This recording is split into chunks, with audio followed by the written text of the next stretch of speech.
philosophy number one, wait for the government to change the minimum wage. You say, well, that might take too long. Is there another philosophy? And the answer is yes. Okay.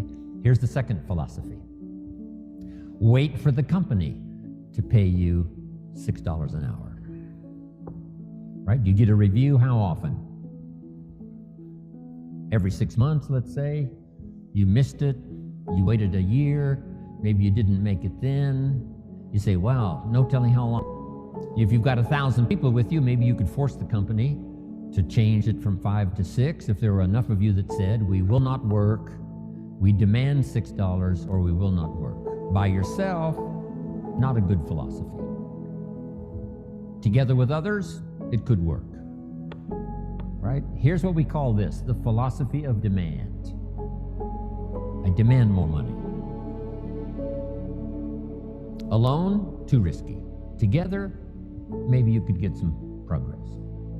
So now we've covered 3 philosophies. Number 1, wait for the government. Number 2, wait for the company. Number 3, the philosophy of demand, which is a bit risky. Here's the problem with the philosophy of demand. You can't get rich. If people only understood, starting at the lower end of the economic scale, that you cannot get rich by demand. Now someone says, well, in America, how could you become wealthy? And the answer is to develop a new philosophy. And let me give you that. It might be the best I've got for the whole day. It's called the philosophy of performance. The philosophy of performance. I will perform so well, it would be embarrassing for the company not to pay me $6.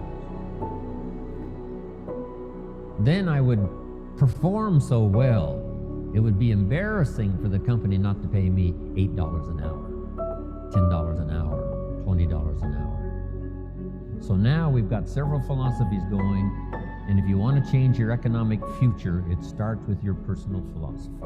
Okay. Now, here's what's interesting in America. I'm sure all of us can think of someone who makes $5 an hour getting started. Can anybody in the audience think of someone who makes $50 an hour? Do you happen to know anyone that makes $50 an hour? Anybody know somebody that makes about that much money? So jot this down now, because you got to teach it to the children, because they're not teaching this in the ordinary schools. It's possible in America to multiply your income by 10.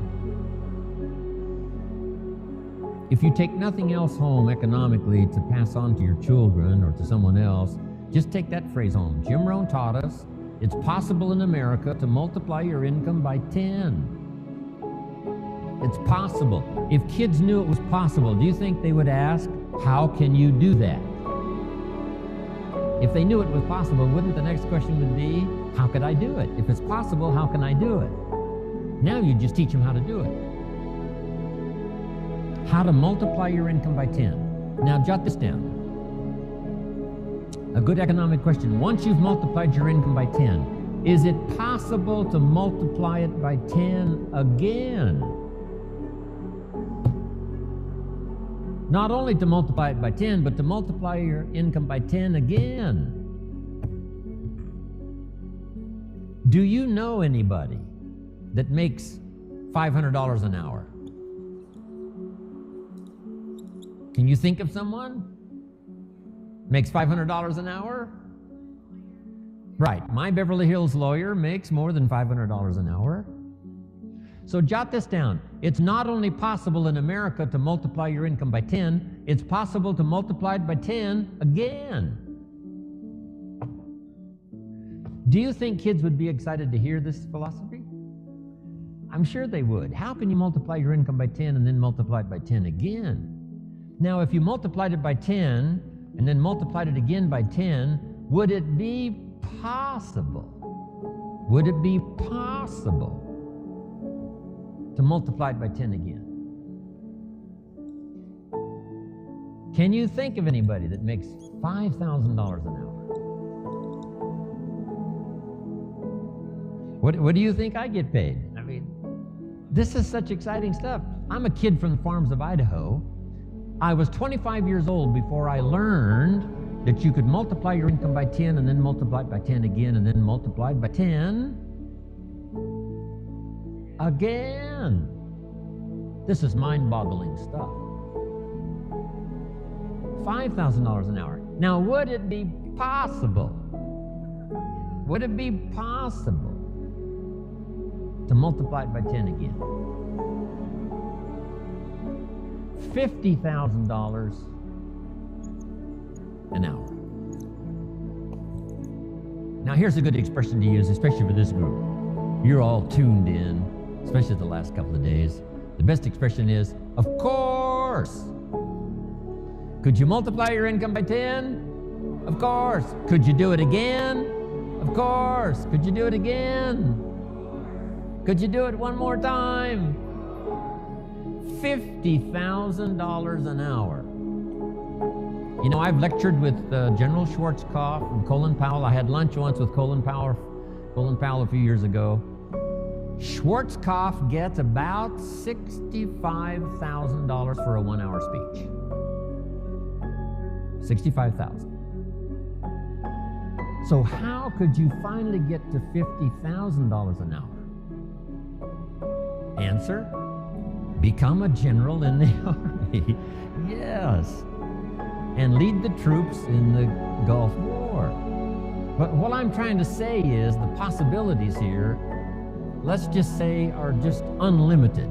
You can multiply your income by 10, then you can multiply it by 10 again, and you can multiply it by 10 again. Now, we're only talking economic values. There's all kinds of other values in terms of personal development, but this is it. Now, to climb this ladder, here's the possibilities.